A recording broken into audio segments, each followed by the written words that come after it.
Once said that the happiest people are not the ones who have the best of everything, but the ones who make the best. But the ones who make the best of everything. In this week's Torah portion, Yaakov is attacked by a mysterious figure who wrestles with him all night. And then when Jacob prevails, Jacob says, "I will not let you go until you bless me."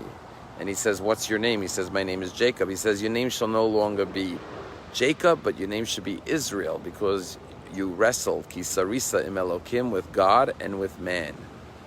And the question is, if you were attacked by somebody who tried to harm you and actually did injure you, why would you ask that person for a blessing? Who would want a blessing from a person who tried to harm them and kill them? And our rabbis explained that this was no ordinary man. This was an angel. It was the archangel of Esav who came to attack his brother Jacob in the middle of the night. And therefore, when he prevailed over the angel, he said, "I will not let you go until you give me a blessing."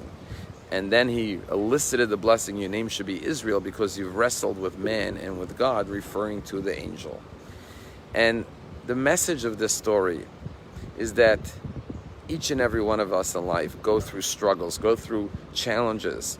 We also have to wrestle with life, with circumstances, with people. Sometimes we have to wrestle with ourselves, within ourselves, internally. And when we prevail in overcoming the force that was trying to harm us, we must ask, what is the blessing I could elicit? I cannot leave until I receive a blessing.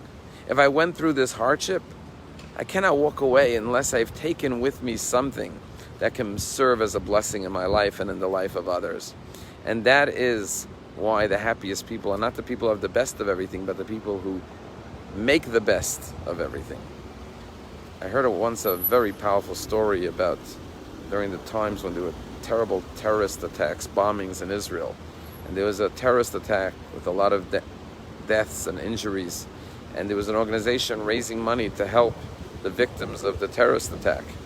And they got a call from an elderly woman who said, "I would like to make a donation, but it's difficult for me to come to your offices and it's a large amount of money. I'd like you to send someone to pick up the donation." So they said gladly, and they sent someone over to her apartment.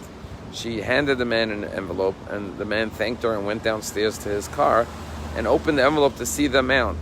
And he was pleasantly surprised to see it was a very large donation. It was 34,962 shekel, which is like $8,000 or $9,000. But while he was very pleased, he was wondering why this random odd number. He couldn't resist. He went back up to the apartment and he knocked on the door. He said to the woman, "Thank you so much for your donation, but I'm just wondering why 34,962 shekel, why this random number?"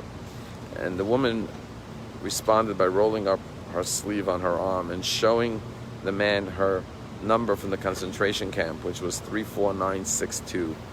She said, "I went through the greatest tragedy in my life, the Holocaust. I lost many of my loved ones and suffered so much. When I saw the tragedy of this bombing, I was taken back to my horrors, to my nightmare of my life. And I decided I wanted to turn the suffering and the pain of my life into a source of blessings for others." That's the meaning of Yisrael. To be a Jew means that when you wrestle with man and you even wrestle with God, you take the blessing from it and you make the best of it. Have a wonderful day.